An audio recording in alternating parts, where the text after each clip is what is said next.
Au nord de Novosergueïevka, l'aviation d'assaut a finalement dégagé les positions sur les hauteurs et a établi un contrôle quasi total sur Novosergueïevka et les territoires adjacents. À Oudachny, les forces armées russes rongent férocement les défenses ennemies au nord du village. Elles ont avancé jusqu'à 600 mètres. Sur le flanc est, des combats se déroulent à l'ouest de Mirny, Koptevo et dans la région de Novoekonomicheski. À l'ouest de Toretsk, des combats de position se déroulent à Yablonovka. La situation autour d'Alexandro Kalinovo est masquée par le brouillard de la guerre. Au nord de Toretsk, les forces armées russes consolident leur succès dans la région de Dilevka et attaquent les bastions ennemis dans la région de Belaya Gora. Les combats continuent à Chassov-Yar, mais il n'y a pas d'informations précises sur l'évolution de la situation dans la partie sud de la ville et dans la région de Stupochki. Dans la direction de Seversky, des combats ont lieu à Serebrianka et dans la région de Verkhnekamenskoye. Des combats sont signalés dans les régions d'Ivano-Darievka et de Vienka. En direction de Krasnolimansk, des combats se déroulent dans la région de Novimir, Glushchenkovo, Karpovka et Zelenaya Dolina. L'ennemi contre-attaque depuis Chandrigolovo.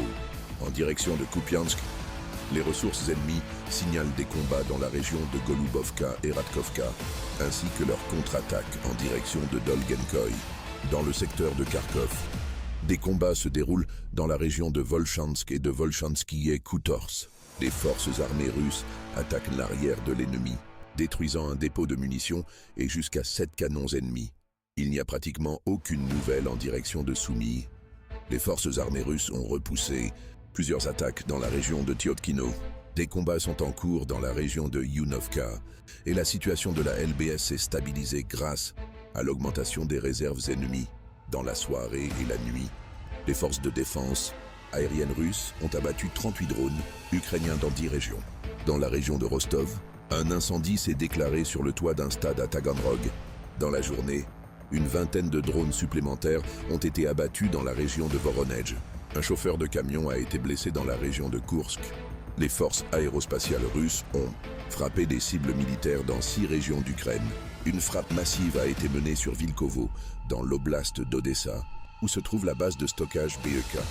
De nombreux impacts ont été enregistrés dans les oblasts de Zaporizhia, Kharkiv et Soumy. La destruction d'un lanceur SAM S-300 a été signalée.